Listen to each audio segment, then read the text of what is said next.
Renascentismo ou Renascimento. Este período da Idade Moderna foi marcante por conta das intensas transformações sociais, econômicas, políticas e culturais. O renascentismo foi um movimento que surgiu no início da Idade Moderna e que teve uma força enorme, principalmente na Itália. Estamos repetindo isso porque é muito importante você lembrar essa informação. Naquela altura do campeonato, o sistema feudal não funcionava mais como antes e entrou em crise. As pessoas daquela época não queriam mais viver confinadas nos pequenos espaços que eram os feudos e decidiram reinventar seu estilo de vida. Para isso, a galera da Europa Ocidental se apropriou dos conceitos racionais e humanistas, típicos do classicismo da Grécia e da Roma Antiga. Essas ideias mudaram o foco das ações sociais. Antes, a vida das pessoas era pautada nas normas da Igreja Católica. Com o renascentismo, isso mudou. As vontades do homem passam a ser prioridade nas escolhas que os indivíduos fazem para si mesmos. Mas olha só, não que a religião perdeu total importância, não. Pelo contrário, só não era mais o eixo que norteava as ações daquele momento. Nesse contexto todo, o Renascimento pode ser reconhecido por 7 características: o antropocentrismo, o hedonismo, o racionalismo, o naturalismo, o classicismo, como falamos aí em cima, e o individualismo e o otimismo. Vamos começar pelas duas principais delas, o antropocentrismo e o hedonismo. Só pelo nome talvez você já tenha sacado a ideia. O antropocentrismo é um conceito que vem da junção de duas palavras gregas. Anthropos, homem, mais kentron, centro, representa a ideia de que o homem é o protagonista da sua própria história. Se antes a vida era governada por Deus, como já mandava o teocentrismo, no Renascimento o ser humano passa a estar no centro do mundo. Vale a pena falarmos sobre o movimento artístico que rolou durante o Renascimento. Dessa época só surgiu escritor, pintor e escultor supimpa. Estamos falando de gente profissa de verdade, tá? Leonardo da Vinci, Michelangelo, Botticelli, Giotto foram só alguns dos artistas renascentistas que podemos destacar. E entre os escritores, Dante e Camões são os grandes exemplos. Essa galera que brilha no talento pode ser dividida em 3 momentos: o Trecento, o Quattrocento e o Cinquecento. Em geral, todos esses períodos têm características parecidas, como a prática do mecenato. Mas o que é isso? Simples, o mecenato era a prática de nobres mercadores de incentivar a cena artística das principais cidades italianas durante o renascentismo. Mas, já no Cinquecento, as grandes navegações afetaram a economia italiana, tanto é que o Renascimento se espalhou para vários outros países da Europa, como Espanha, Inglaterra, Holanda e Portugal. Gente, o Renascimento vai muito além dos grandes nomes, tá? Vai muito além do Leonardo da Vinci, do Rafael, do Michelangelo, tá, pessoal? Então o Renascimento é um movimento muito amplo, tá? Vamos tentar entender, então, quais são as características e o que esse movimento buscava, ok? Primeira coisa quando a gente fala de Renascimento é entender que havia uma busca pela valorização e estudo das atividades humanas. O humanismo, como a gente chama, visava resgatar e valorizar a cultura clássica, tá? Quando eu digo cultura clássica, eu estou dizendo gregos e romanos. Mas calma lá, não é uma cópia. Eles não pegavam lá o trabalho, igual, gente, eu copiar o trabalho, copiar a atividade. Tá? Não era cópia, tá, pessoal? Era inspiração. Eles olhavam uma obra de arte, uma pintura, uma escultura, se inspiravam nas características e, claro, produziam as suas próprias obras, beleza? Havia também uma postura racional e individualista das pessoas. Quando eu digo individualista aqui, não é um sentido atual de uma pessoa egoísta. O individualismo aqui é da valorização do indivíduo e das suas habilidades e das suas características como ser único, ok?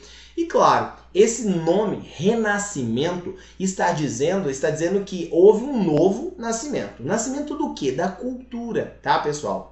Os renascentistas achavam que, durante a Idade Média, a cultura europeia tinha acabado, que a Europa viveu um período das trevas, a noite dos 1000 anos. Então foram os renascentistas que falaram que a Idade Média foi um período de atraso, de ignorância, de grande domínio da Igreja Católica. Porque eles queriam resgatar os gregos e os romanos, tá? Então esse novo nascimento, ou esse nome Renascimento, a gente tem que tomar um pouco de cuidado. Não é bem assim não. Houve sim uma mudança de pensamento, uma mudança na mentalidade. Mas não quer dizer que a Idade Média foi um período das trevas. Guerra, fome, doenças, isso acontece, né, em todos os períodos históricos, ok? Então, vamos falar um pouquinho mais sobre isso. Aonde surgiu o Renascimento? Pessoal, o Renascimento surge na Itália, tá? E por que na Itália? Surgiu na Itália porque havia uma burguesia forte. Havia, né, a Itália foi o centro do Império Romano. Havia a presença de intelectuais bizantinos que estavam trazendo ainda mais influência greco-romana para a Itália. Então esses são alguns motivos, tá? E claro, a imprensa, gente, vai ajudar demais. A imprensa foi uma invenção, tá? Do Johannes Gutenberg, que ele simplesmente criou uma máquina parecida com a nossa impressora atual. Até essa invenção, todos os livros, a própria Bíblia, tinha que ser copiada à mão. Então imagina o preço e o custo de um livro naquele momento. Quando surge a imprensa, os livros passaram a circular mais, houve uma valorização da cultura escrita e, claro, facilitou a divulgação do conhecimento renascentista, humanista e um resgate dessa cultura greco-romana. Beleza? E depois, é claro, que a cultura renascentista vai chegar em vários lugares. Chega na França, chega na Itália, na Itália surgiu, né? Chega na França, chega na Alemanha, chega na Espanha, em Portugal, enfim, se espalha por várias regiões. Tá? E um detalhe, viu, gente? O Renascimento é um movimento elitista e urbano. Isso quer dizer o quê? Que no campo, que no meio rural, as pessoas ainda se organizavam num modo medieval, ainda seguiam as tradições religiosas, ainda havia uma grande influência da Igreja Católica. Na cidade, com o surgimento e fortalecimento da burguesia, é que o movimento renascentista se desenvolve. E elitista por quê? Grande parte dessas obras, né, quem pagava por elas, quem financiava, eram justamente os burgueses e, claro, a própria Igreja Católica também. Gente, eu já comentei com vocês que grandes artistas são da Itália. Por exemplo, o Da Vinci, o Botticelli, o Michelangelo, o Rafael, todas as tartarugas ninjas, né, são aí da Itália.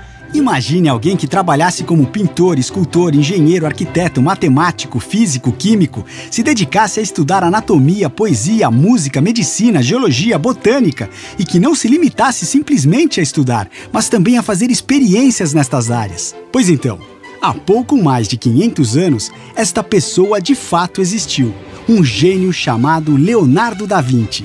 Foi entre 1503 e 1507 que Leonardo pintou aquela que se tornaria a pintura mais famosa do mundo, a Mona Lisa, ou La Gioconda, como também é conhecida. Leonardo, através do equilíbrio perfeito dos volumes e das proporções, cria a impressão de que o quadro tem a vida, como se a Mona Lisa, com seu sorriso enigmático, nos acompanhasse com o olhar.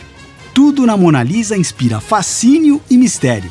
Suas pinturas eram resultado de um trabalho não só artístico, mas científico. Leonardo estudava a anatomia e a fisiologia dos nervos, ossos, músculos, para assim melhor representar o corpo humano.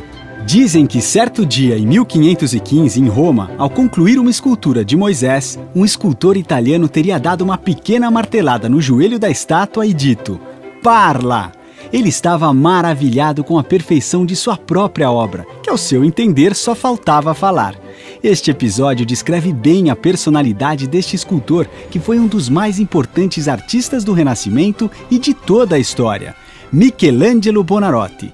Também temos Rafael Sanzio, um mestre da pintura e da arquitetura renascentista.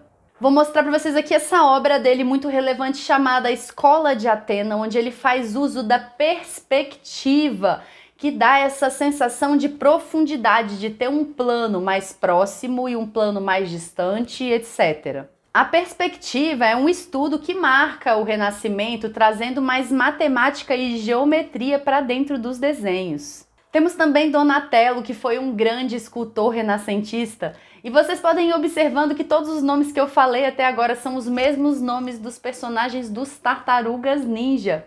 E é intencional que os nomes desses personagens sejam os mesmos dos principais artistas do Renascimento. Bom, mas não foram só esses 4. Temos, por exemplo, também Sandro Botticelli, que foi mais sentimentalista, melodioso, com sua obra, por exemplo, O Nascimento de Vênus, em que a deusa vem emergindo do mar numa concha, sob uma chuva de rosas, sendo recebida por uma ninfa.